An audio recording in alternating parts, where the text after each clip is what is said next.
Good afternoon, everybody. Come on. Good afternoon, everybody. Thank you. I was going to say Ouija, but you're not Ouija. Yesterday she said good afternoon. Anyway. And hello and welcome. No, it's 2:46. Not evening. Okay, so we continue to pray for the people of Florida and those along the southeast coast that are being impacted by Tropical Storm Debbie, including those who have tragically lost their lives. The president and his team continue to monitor the storm, and yesterday the president approved an emergency declaration request from Governor of North Carolina, which will provide additional resources to support the state's response efforts.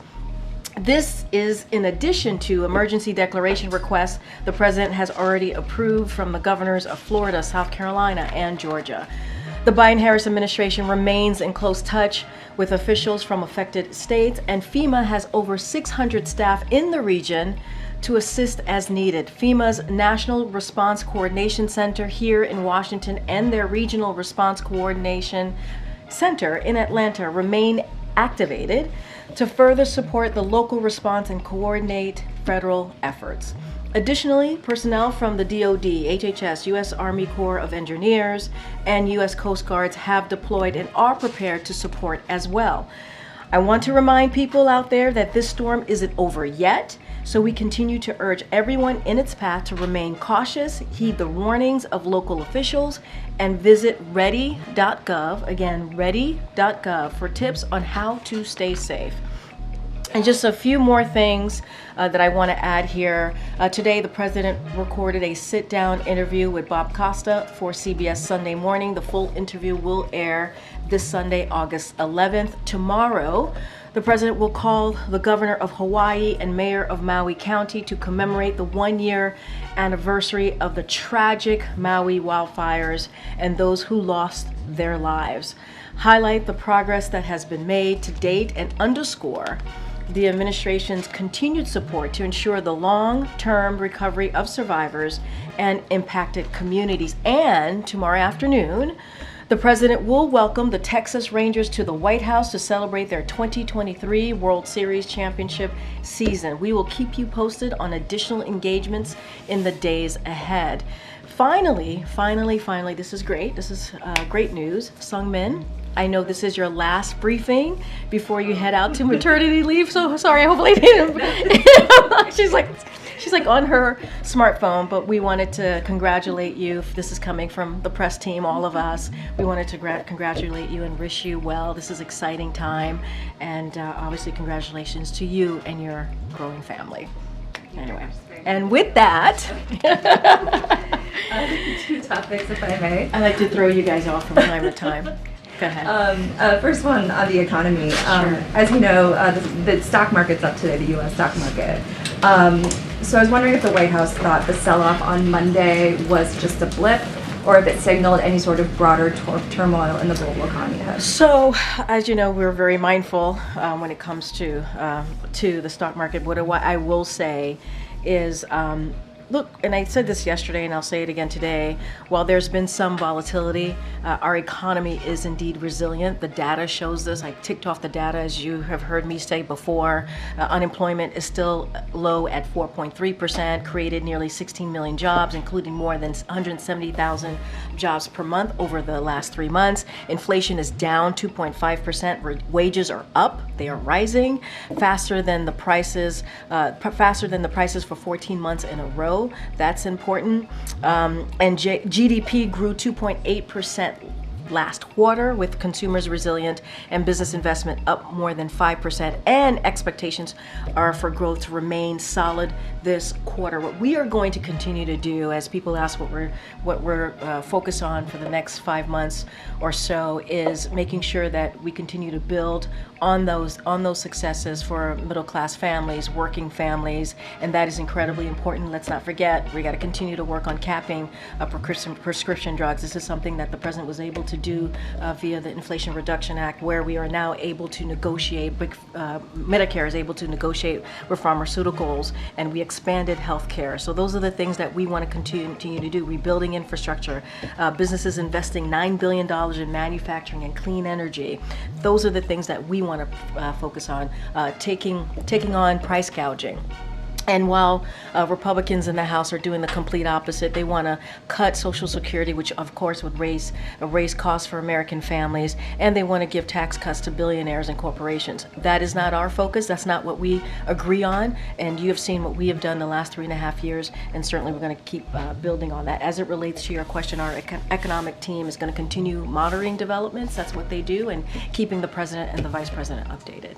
And a follow on the prisoner swap last week, there were some exiled political activists and relatives of political prisoners in Belarus who say the fact that none of the political prisoners there were involved in the swap means they are just not a priority for the West. So can you give us any insight as to why none of the hundreds of the Belarusian political prisoners were not included in the exchange? So let me just say that, and I think Jake has said this very eloquently, Jake Sullivan, our national security advisor, he said it here, he said it multiple times during interviews over the weekend. These are incredibly difficult decisions. These are not easy decisions to make.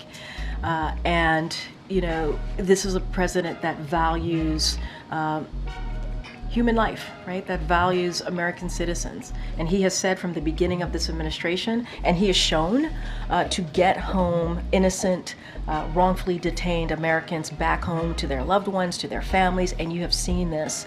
I think, as you know, some folks might say, you've seen the receipts in delivering on that. And the work continues. The work continues. His team, the National Security Council, Jake Sullivan and his team, State Department, will continue to do everything that we can to bring home innocent Americans, wrongfully detained Americans. That continues to be a priority for this administration. And I can't speak to every case, but what I can speak to is the commitment from this administration that you have seen over and over and over again. It is not easy. This is not easy. We know what families are going through. We know how they're feeling. We know that they're missing their loved ones. And so we're going to continue to do that work. We're going to continue to do that work. Okay. Does the president feel like it's time for the Federal Reserve to cut interest rates to sort of boost the economy? As you know, we believe that the Federal Reserve have the right and should have their independence. Unlike the last administration, we believe in the independence of the Federal Reserve. We have been consistent with that. We continue to do that. The Federal Reserve will make their own monetary policy decision when they choose, and that is something for them to decide on. Middle East, the president's been engaged in efforts to de-escalate tensions in the Middle East. Has he persuaded Iran not to retaliate against Israel? Look, I'm not going to speak for what Iran will or will not do. It is up for them. That is their plans. They're going to speak to their plans. They have been very public about what their next steps are going to be in responding publicly. They've been very public about that. What we're going to do, and that's why we've shared the readouts that the president has had with Egypt, with Jordan, with Qatar, is that we're going to continue to have those conversations with our Middle East partners, Middle East leaders, and urge de-escalation. That's what we want to see. We want to see de-escalation, tensions de-escalated in the region, and that's our focus. Good. Yeah, thanks, Joey. Yeah, thanks, I know last time. Yeah. Did President Biden watch last night's rally with Kamala Harris debuting her VP pick, Tim Walz? What was her impressions on that rally? His impressions? You mean? His Yeah. Okay. Well, look, I don't have anything to share on if the president watched or not. Look, I shared yesterday that the president spoke to Governor Walz yesterday and congratulated him. I think we shared that. Spoke to the Vice President Kamala Harris before the announcement was made. And so we've been very clear, and I think he put out a statement, he did put out a statement talking about how it was a great decision, going to be really mindful, right? Because I don't want to, there's a Hatch Act situation, but what I will say is just reiterate what the president said, is that he thought it was a great decision. He's known Governor Walz for more than 2 decades. This is someone who enlisted to serve his country at the age of 17, served in the Army National Guard for 24 years, was a high school football coach, was a teacher, served in Congress. Obviously now he's governor. This is someone who cares about working people, who cares about American lives. He grew up on a farm in the Midwest, and so his values is something that the president has always been impressed by. They have worked together on really key important issues that matter to the American people. And I think, if you go back to read his statement, you'll see exactly how the president feels about the vice president picking Governor Walz. Get Dan. Thanks, Kareem. What's the president's thinking about the bordering incursion that Ukraine is currently making into Russia? Has he got any concerns that could sort of So make look, the situation? I can say this is that we are going to, obviously we've seen the reportings, obviously, so we're going to reach out to the Ukrainian military to learn more about their objectives. As far as the specifics on that, I would refer you to the Ukrainians to speak about their own military operations. That's where I would refer you to. But we are, generally speaking, as you know, we have been supportive of Ukraine as they are defending themselves against Russia's aggression. We think that is obviously important to do as we talk about democracy and freedom, and so we're going to continue to do that. And they are going to take actions, right? Common sense actions to certainly to protect themselves from these attacks. But as for the specific operation, we're going to reach out to them to see what their objective is and continue to stay focused. We are going to continue to stay focused on making sure they have what they need to defend themselves against Russia's aggression. Thank you, Corinne. You mentioned that you've seen the reports. I'm curious, was the White House made aware prior to? No. Okay. Is there any feeling that if there is evidence of U.S. supplied weapons or munitions being used in this attack, could it lead to further escalation? I'm just not going to get into hypotheticals. Let us do our outreach to the Ukrainian military. I just don't have anything beyond that. We have to remember that obviously in this region that there's Russian troops there. They are in a region of Russia, and they're in that region attacking Ukraine. And so we can't forget that, but our policies, House policy has not changed. We're going to continue certainly to support Ukraine as they continue to defend themselves. One pivot, if I may, Sure. the campaign trail. Today, Senator J.D. Vance has accused Governor Walz of stolen valor. Obviously, military service is something that's very deeply personal to the president, given the service of his son. I'm curious, how is he reacting to these statements? So look, any specific attacks or comments, I would have to refer you to the campaign. I think when I was answering your colleague Joey's question about Governor Walz, I laid out, and you all have seen his bio, right? This is someone who enlisted at 17 years old to serve his country. He was part of the Army National Guard for 24 years. This is someone who was a high school teacher, right? A high school coach as well, who grew up in a small town in the Midwest. And so I think his bio speaks for itself. Who he is speaks for himself. His record speaks for itself. And I'm just not going to say anything beyond that. On Israel and Hamas and ceasefire negotiations, the administration has said you're closer than ever. What are those final steps, and how is the president involved in the final stages? So I'm going to be very mindful here and not negotiate from here. And obviously we have closed some gaps. You've heard us say this, some important gaps, and we feel like we are, closer, as you just stated in your question. That was part of a readout from yesterday. Our focus is going to continue to have those diplomatic conversations with Middle East leaders on de-escalation and the tensions there in the region. Obviously, bringing in the ceasefire and hostage release deal to a conclusion. That's our focus. This is something that the president has talked about for some time now, and he and his team are going to continue to work around the clock to get that deal done. I'm not going to negotiate. I'm not going to get into specifics. Any new calls that the president's making today? So no new calls to speak of today, but the president continues to, obviously he has been engaged these past couple of days with Middle East leaders. His team is continuing to engage as well with these diplomatic diplomatic conversation. What we want to see is a de-escalation in the region. Those are the conversations that we will continue to have. And to your question at the top there is getting the ceasefire deal and this hostage deal to a conclusion. That's going to be our focus. Secondly, if I may, Secretary Austin's decision to overrule the 9/11 plea deal has created some confusion over the legal proceedings. Was it a surprise to President Biden? Was he involved? So this decision was made by Secretary Austin, and so you're going to have to go to the Department of Defense for anything more to share about that step, the step that Secretary Austin took. I will say this: the Secretary wrote in his memo, entry into a plea deal in dissent is a significant decision, and on the huge range of important and complicated issues that the Secretary Austin, the Department of Defense, has to deal with. This is something that certainly they have a huge responsibility, and so because of that, certainly Secretary Austin has the full support and confidence of this president, especially with active military prosecutions, and so I would really have to leave it there. This is a decision that Secretary Austin made, and that is certainly to talk about that particular step, Department of Defense would have to speak to. Karine, last night Governor Walz said during the rally in Philadelphia, he praised the Vice President's leadership, but he also thanked her in particular for bringing back the joy to the campaign trail.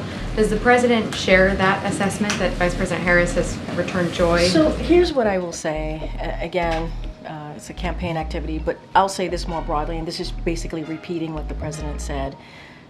He said the most important decision that he made in 2020 was picking Kamala Harris for his running mate, who obviously is now the Vice President. And he did so because he believed she could lead on day one. And he's incredibly proud of her. He chose her to be his critical partner for the last 3.5 years, and obviously now in this transition period, if you will, because of her judgment, because of her leadership, because of her temperament, and because of her experience.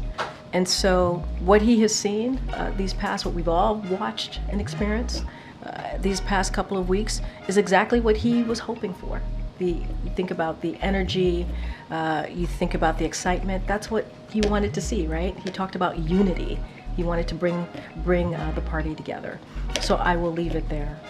Has the President been briefed on this alleged Austrian terror plot in which there were a couple of arrests today of individuals who were planning to target Taylor Swift concerts in Vienna specifically? Is he aware of that? So I just, when I came out, I saw the reporting. I know that local law enforcement is taking the lead here. I just don't have anything to share beyond that. And finally, you mentioned the CBS interview that the President did today. Is there anything else you can share about how he's spending his days since he didn't have public events yesterday or today? Anything else to share? Well, you'll see him tomorrow, as I just mentioned. As you know, he's made several head of state calls this past couple days as it relates to de-escalating the tension in the Middle East, and he has been meeting with his senior team. I met with him, obviously, ahead of his interview today, and you'll see him tomorrow. And when we have more to share, certainly we will share that with all of you. As far as his schedule, we will do that. Kamala. Thank you. Just to follow up on Steve's question, also the leader of Hezbollah said yesterday that retaliation is coming. So despite the fact that the White House is being engaged in diplomatic efforts, do you believe at this stage that actually an attack by Iran and the proxies is inevitable? What I can say is we're monitoring the situation. That's what we're doing. That's what I can speak to. Iran, Hezbollah, they will speak for themselves. Obviously, Iran has been very public about this. What we will continue to do is have these de-escalation conversation. We want to see a de-escalation in tension. You've seen the readouts. I'm sure you've read the 3 readouts that we've put out this week. With the head of states leaders in the Middle East, and that's what NSC and other members of the president's team is going to continue to do. I just don't have anything to share. I don't want to get into, I can't speak for them. I don't want to get into any sort of hypotheticals from here, but our focus is very, very clear. Our focus is de-escalating tensions in the Middle East. That's what we want to continue to do. Good questions. On the Palestinian issues, there have been documented cases of rape against Palestinian prisoners in Israeli detention. and it's been reported by Israelis, whether it's human rights organizations or others. Does the White House has raised these cases in particular with the Israelis, and what were their response? So the reports of rape, torture, and abuse are deeply, deeply concerning. And we have been clear and consistent with Israel that it must treat all detainees humanely and with dignity in accordance with international law, must respect detainees' human rights, and must ensure accountability for any abuses or violations. Reiterate that we support an IDF investigation into allegations of serious abuse of Palestinian detainees by IDF soldiers. It is essential that the rule of law and due process prevail. That is what we want to see, and obviously we're going to continue to have those conversations. Finally, what message does the U.S. send when you have powerful lobbies unseating two African Americans, congressmen and women, what is Jamal Bowman or now Cori Bush, because they criticize Israel? They've been labeled as anti-Semitic just because they criticize the conduct of the Israelis. So how can you project U.S. values to other countries when you see this nexus between money and lobbying influencing politics? So I've not been covering these races, and I can't speak to what has been happening on the ground. It's not something that I'm going to speak to. What I can say is, more broadly, just as we do speak to when there is a primary election, we congratulate the winners of the yesterday's primary elections. That's what we're going to do, and we want to be able to work on behalf of the American people with future congressional members, and that's what I can speak to, and that's where I'll stay. Thank you, Corinne. You mentioned the CBS interview that will be airing this weekend. What was the impetus for the president to decide to sit for that interview? I mean, look, the president has always said that he wants to do interviews, speak directly to the American people. One way to do that is to do interviews with you all. And so that is something that he wanted to do, a sit-down interview. I'm not going to get into the specifics. You guys will see. They will promote, obviously, CBS will promote. To get across? I mean, look, the message for this president has always been the same, right? Which is he's going to do everything that he can to deliver for the American people, to work on issues that they care about, whether it's the economy, whether it's about freedom and democracy, whether it's about making sure that we lower costs. Those are things that the president is always very clear about. I'm not going to get ahead of the interview. He did an interview. He was happy to do it. And I think, stay tuned. You all will see what his message is and what the interview was all about. But, we're hoping, obviously, he'll continue to talk and take questions from you all in the next 5 months. During that time, how is he thinking about using his executive authority to achieve anything left on his to-do list? And appreciate the question. I'm not going to get ahead of the president on any potential executive actions that he might take on any important issue that matters to the American people. What I can say is he wants to build on the historic record that he has been able to lay out and deliver for the American people. That's his focus. I'm not going to get ahead of the president. Has he spoken to Vice President Harris after last night's rally? They definitely spoke, as we mentioned yesterday from here. The vice president called the president ahead of the announcement of her running mate, so they had a conversation. They speak regularly. They are partners in this, as you know, and have a close relationship. I just don't have anything to read out outside of that. Has the president spoken yet to any of the U.S. service members who were injured this week overseas by Iranian proxies?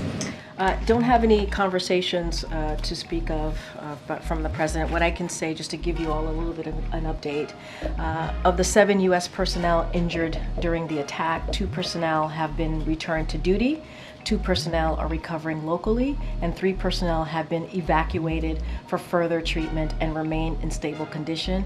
Obviously, we wish them all a speedy recovery.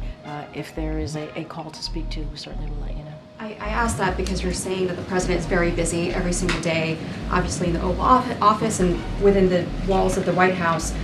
And I know you're taking things day by day here, but can you give the American people maybe an expectation of how much or how little we expect to see the president out and about? Let's just get back to the service members for a second. Obviously, we are wishing them a speedy recovery. They were injured, and so we have to give them some space, an opportunity to get better, to get that treatment that they need.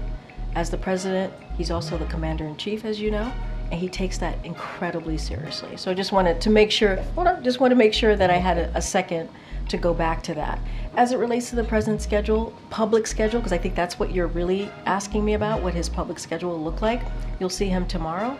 There will be more opportunities. We have 5 months left here. There'll be plenty of opportunities, obviously, to see the president. And certainly when we have events, public events to share and travel to share, as we normally do, we will do just that.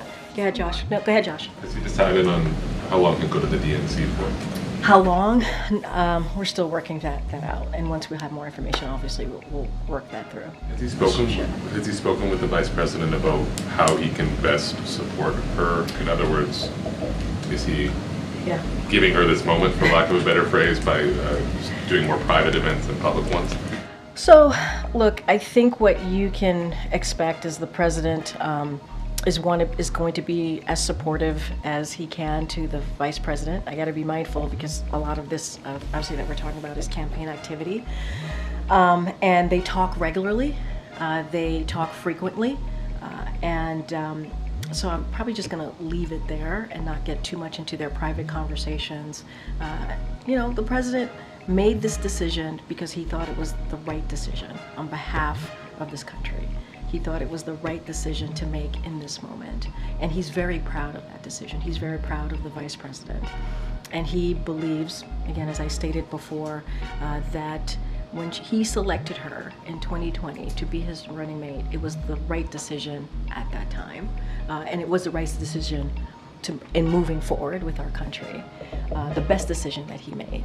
And he's incredibly proud of her. He believes she has the experience, the judgment, the temperament to do the job. And I think that's what we're seeing right now. As a more minor point on a different subject, is there any update you can share about the proposed purchase of U.S. steel by Nippon Steel, Japanese company? I know that's something that you care about a lot, Josh. For quite a while. CFIUS 8 review. months, something like that. CFIUS review, my favorite acronym. Don't have anything to share. As you know, CFIUS is independent, and they're going to make their decision when you're The ready. administration's position, you're waiting on that? It's under review. That's Thank you. When the president dropped out of the race a couple weeks ago, you talked about how it presented an opportunity, more time to perhaps pursue different priorities now that he's not running for re-election. Have you all come up with a list of what that's going to look like? Any top to-do items that he wants to get done now that he has a little bit more time? So, look, we certainly will have more to share on that. What I can say is that, as you know, and you've heard me talk about this, the president was able to pass some in a bipartisan way and some with only Democrats only, right? If you think about the Inflation Reduction Act, if you think about Chips and Science Act, which is done in bipartisan way, obviously, bipartisan infrastructure legislation, the American Rescue Plan. Those are important piece of legislation that has allowed him to build an economy, rebuild an economy that's the strongest, a leading economy that's the strongest in the world, really deal with healthcare, lowering costs for Americans, whether it's healthcare, energy, prescription drugs, you name it. He has been able to do that work. Now there's still a lot of implementation to be done. He wants to see, for example, when we think about the infrastructure law, we want to make sure that those projects gets moving. The Chips and Science Act, bring manufacturing back here to the U.S. There's a lot of work that still needs to be done just on the stuff that he's been able to get done. As it relates to the next 5 months, lowering costs, building homes that are affordable, and continuing to strengthen the economy. Obviously, we'll have more specifics, more things to speak to in the upcoming, hopefully, weeks. But there's a lot to think about. There's a lot to think about for sure. And how to continue to deliver for the American people. Plan on how you're going to lay that out? Is that going to be Don't have anything to share at this time. I don't have anything to share. Thanks. Tune in. Head in. Thanks so much, Corinne. I had 2 questions. One is about Rahm Emanuel in Japan. He chose not to attend a memorial service in Nagasaki because Israel was not invited. And I'm just curious if that is a sort of broader policy from the White House, or whether that's sort of a one-off, or if there's anything that you could sort of speak to in terms of that whether it's a kind of a larger boycott that the administration is. So, and I appreciate the question. I wasn't tracking this particular matter, so I want to go back and see exactly what occurred. And I know you're laying out what you're reporting here, but want to go back. I don't want to talk about a change of policy or anything like that without talking to the team. Okay. And then just one other one. Former House Speaker Nancy Pelosi in a recent interview said that the president decided not to run again, in part because of, entirely, I suppose, because of a lack of, quote, stamina to serve for another 4 years, unquote. And I wonder if you could comment about that. Is that your sense of why he chose not to serve? I'm not sure where the disconnect might be between the speaker and the president. I know that they're, as you said yesterday, very close. Yeah, I mean, look, he respects, again, his good friend, Speaker Pelosi, former Speaker Pelosi. What I can say is, speaking for the president and knowing what the president, his decision, it wasn't certainly not because of that. It wasn't because of lack of stamina. It was, as I just stated multiple times, unity, bringing the country together. That's what he wanted to do. It wasn't about him. This was about country first. That's what the president, that's how he has basically moved forward with his career this past 50 plus years. And that was his decision, passing along the torch. This is stuff that he said in the Oval Address, in the letter, in statements that you have seen from him. And he's been very, very clear from his perspective as to why he wanted to make that decision, but it certainly was not about stamina. He believed that he could have continued to do this job another 4 years. That's why he decided to run for re-election. But I would let the speaker speak for herself. I'm speaking for the president and what I know. Here. Go ahead, Karen. It's Green. It's my understanding that the Domestic Policy Council had a meeting on Monday with advocates on the topics of establishing a U.S. Commission on Reparations and U.S. Commission on Truth, Racial Healing, and Transformation. I know I asked about this topic last week, but is there anything the White House can share about this meeting? And then also separately, I spoke to one of those advocates who expressed that many of them are just really frustrated with the lack of progress and urgency that they feel is not being happening on this particular topic, especially because some of their biggest champions in Congress will no longer be in Congress, including the death of Congresswoman Sheila Jackson Lee and the defeats of Cori Bush, Jamal Bowman, and Barbara Lee will also not be in Congress. Does the White House understand, or what is their response to that frustration? Look, I'm not going to read out any private meetings from here, and that's something that we do, so not going to do that. But we do believe that Congress has the power to study reparations. We've talked about this multiple times in here. That is our belief. And continuing and seeing reparations and the continuing impact, obviously, of slavery, in addition to supporting an effort in Congress to study reparations. President Biden is actively delivering for the Black Americans, for the Black community, throughout the 3.5 years of his administration. As I talk about these different pieces of legislation that we've been able to get through, equity has always been at the center of that, making sure we don't forget any communities that are normally left behind. And so we want to make sure that our commitment continues to be the advancement of racial equity. That's what we want to see, support for undeserved communities. Make sure, again, as some communities have been left out, we don't want to see that. We want to see, for example, an economy that's built from the bottom up, middle out. And we have seen some historic wealth gains for the Black community. That's because of the actions that this administration has taken. And we're going to continue to do that. We're going to continue anything that we're moving forward on. We want to make sure that not just Black American community, but also all communities, we want to make sure that we deliver and don't leave anybody behind. But the study of reparations, we believe, and will continue to say this, is something for Congress to do. Good, sir. Thank you. A China question. So the Chinese government website has added a new section on Taiwan independence punishment that encourages people to report Taiwan independent supporters. Some are calling it witch hunt. Does the administration agree? I mean, look, our policy has not changed. It will continue to be that, the one China policy. You've heard us say this many times. I can't speak to this new development that you just laid out, but our policy has not changed. We will continue to be consistent from here. Great. Pedro. Thank Yeah. you. The new Title IX went into effect last Thursday. As you know, it's faced lots of lawsuits. Many governors say they're not going to even follow it. So there's that angle of it. But critics say the new Title IX hurts women and girls. For starters, they say it will destroy women's sports by allowing biological men to compete directly against women in sports. Does the president share that concern? So let me just say, so there's still ongoing litigation, so I would have to refer you to DOJ, but more broadly, every student deserves the right to feel safe. Every student deserves the right to feel safe in schools.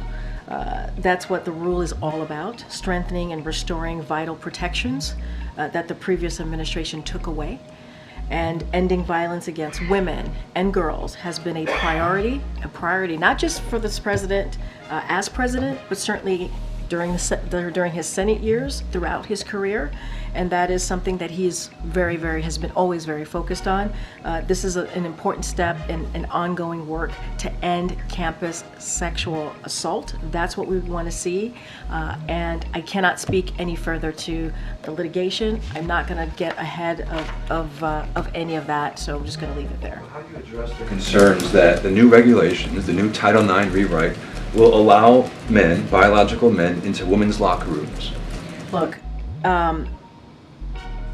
I want to be, again, really careful here. It's an ongoing litigation. I'm not going to say anything beyond that. Does the president have any concerns about this? Is he going to pull it? Is he going to pull the Title IX? It's an ongoing litigation through DOJ. I'm just not going to say beyond it. Go ahead. Hey, great.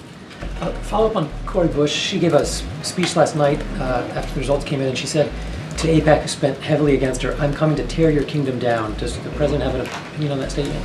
So, look, the president has always been very clear, and very recently after the assassination attempt of the last president, about lowering rhetoric, right? Lowering political rhetoric, and the importance of doing that. It is important that we be very mindful of what we say. This kind of rhetoric is inflammatory and divisive and incredibly unhelpful. Look, we're going to continue to condemn any type of political rhetoric in that way, in that vein. And so it is important to be mindful in what we say and how we say it. But we cannot have this type of inflammatory, divisive language in our political discourse. Not now, not ever. On the VP decision, you said a couple times that he spoke to the vice president about her decision. I don't expect you to say what he counseled on, but did he give her advice? I appreciate that, thank you. But did he say who he thought she ought to name as her vice president? So what I can say is, and he said this himself, that he had talked to her, I think like over a week ago when he was asked about this particular VP decision. The vice president sought the president's advice, and you know, she certainly the vice president welcomed his advice. I just don't have anything beyond that, but let's not forget they're critical partners, they're strong partners in this throughout the past 3.5 years on important different issues that matter to the American people. So not just this pick, but obviously throughout this past 3.5 years. But she sought his advice, he offered the advice, she welcomed the advice, and I'll just leave it there. I know I gotta wrap up. Go ahead, John. Thanks a lot, Corinne. Can you just clarify an answer that you gave a little bit earlier? It involves that revocation of that plea deal for the 9/11 defendants, including Khalid Sheikh Mohammed. Did the Secretary of Defense give a heads up to the President, the Commander-in-Chief? This is a decision that he made. He made on his own. I understand. Can I just I think that answers the question. Well, it doesn't, because I want to know if... For you, maybe, but go ahead. Okay. I just simply wanted to know whether the Secretary of Defense gave a heads up to the Commander-in-Chief about his decision. This decision was made by the Secretary. This was his decision to make. This is his decision to make. This was his decision to make. This is not something that we are involved in. The President, what I can say is the President has the full confidence of the Secretary. It was his decision to make. I'm not doubting whether he has confidence or not in the Secretary of Defense. Just simply wanted to know, but I'll move on. wanted to ask you another question that just was out there on social media, and maybe you can reply to it. The former president has made this suggestion that the current president may still want to be the Democratic presidential nominee. Put that out on social media. Does the president, I see your reaction, that's why I want to ask you this. Does the president in any way lament his decision to drop out of the race? The president is proud of his decision. He's proud of his decision. Again, we had nothing to do with the 9/11 plea deal reversal. We had nothing to do with it. This was something for the secretary to make, and he made it. The president has full confidence in the secretary. Thank you, everybody. I'll see you tomorrow.